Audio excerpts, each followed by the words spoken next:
Good morning mga ka-delight. Our daily grace devotion today is entitled, Free from Am I Doing Enough for God? Let's read Mark 2 verse 22. And no one puts new wine into old wineskins, or else the new wine bursts the wineskins.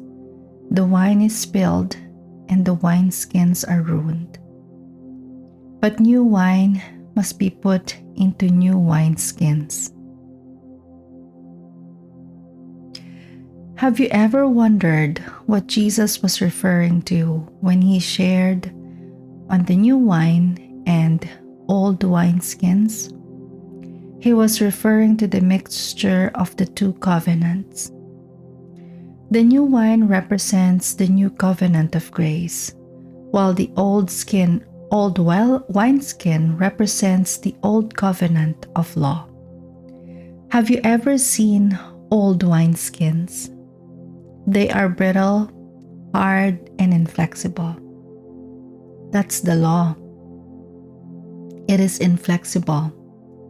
And when you pour the new wine of grace into the old wineskin of the law, you will lose both, because the wineskin will be ruined and the wine will be spilled.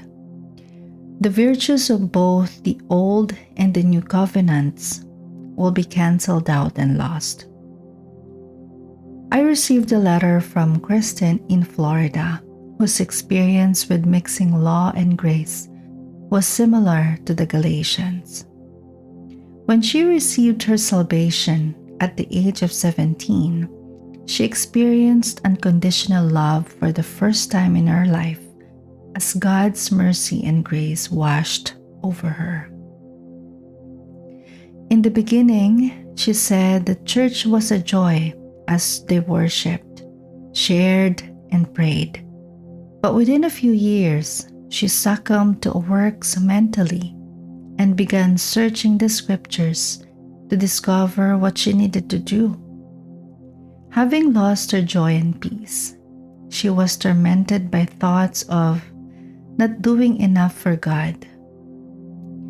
Kirsten's hope was reignited when she chanced upon one of my television broadcasts. She said, "That tiny spark of hope later burst into flames and set me free. Wow! God's grace is real and it doesn't depend on my doing enough for Him." Quote unquote. No more works that are motivated by guilt and shame that left me exhausted, overwhelmed, and drained. My peace and joy returned 100-fold, and I was able to relax and enjoy my relationship with God, my family, and my church. That wasn't all.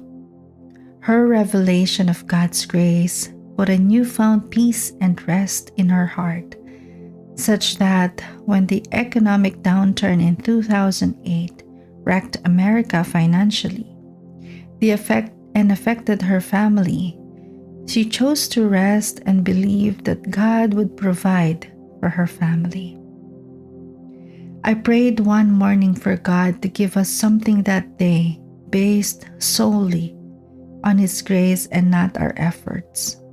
She said, less than 30 minutes later, my husband's former employer called him and asked him if he wanted his old job back. My husband now earns as much as he did in his best year prior to the downturn. God's grace is amazing.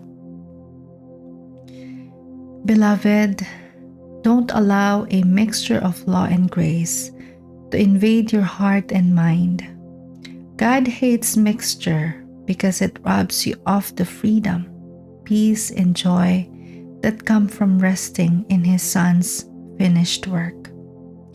It robs you of the power to reign in life through the abundance of His grace. You cannot put new wine into old wineskins. You will lose both. But if you just focus and meditate on His grace and goodness toward you and your family, like Kirsten, you will see His grace abundantly provide for you.